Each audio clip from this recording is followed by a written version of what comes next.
Hey everybody, Happy New Year. This is Barry Mankin here with Four Corners Home Inspections out here west of Nashville in a rural area. And we're going to look at something that we haven't addressed before on a video, and it's a porch overhang. So we get, typically, we're going to see a lot of these without many regulations. The further west, in my case, that we get, away from a lot of the codes, even though we don't typically quote codes as an inspector, we do look for issues related to those things sometimes, but mainly what we have here that we're going to address is damage and improper building practices. So with that said, got a little bit of a cough today, but we're going to look at a couple of these things, and we hope that it's helpful for you in your buying process, or if you're just looking at your own home and maybe you see some possible defects, it'll help as it relates to safety and your investment. So let's take a look here. The main thing, it's a lot of it has to do with the same way we attach decks to the home. The way we're attached to the home, huge, okay?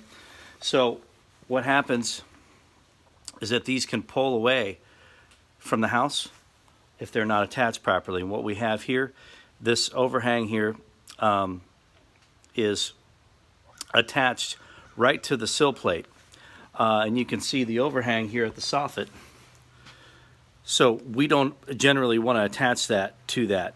In this case, they have, instead of building up on top of the roof, they just wanted to attach it and slip a little bit of flashing underneath the shingling, which obviously didn't work.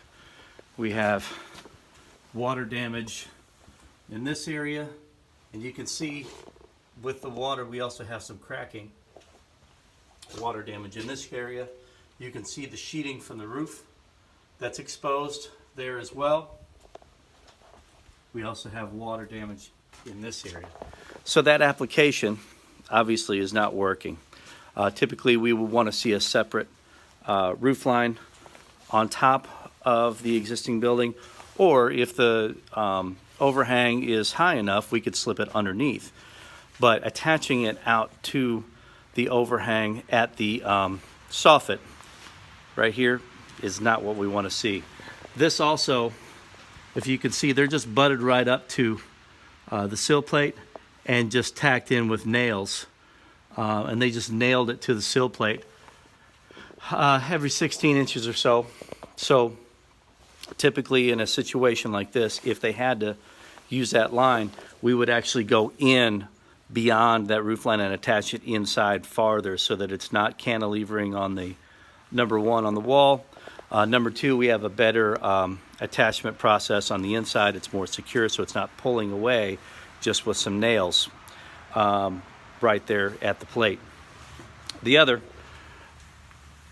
right here, you can see that they put some new 2x6s to kind of stiffen up this beam, which is made out of 2x4s that's been water damaged and sinking, sagging, because the screws up above are allowing some water to leak in as well. So it's a slow pitch, it's a low slope, and we're getting some other areas like this.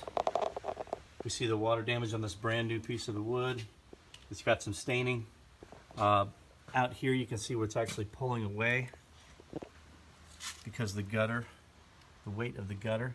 And this is the same thing that can happen. How it's pulling away from here is the same thing it's going to do from the house. It could pull away from there in the same manner because of the way it's built. So again, we want to make sure that we attach it to the house first properly.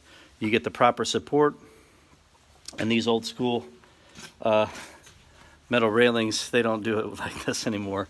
However, to stiffen it and just, it was a good idea to try to do something better than nothing, but they really should have just replaced those supports if they wanted to do it right.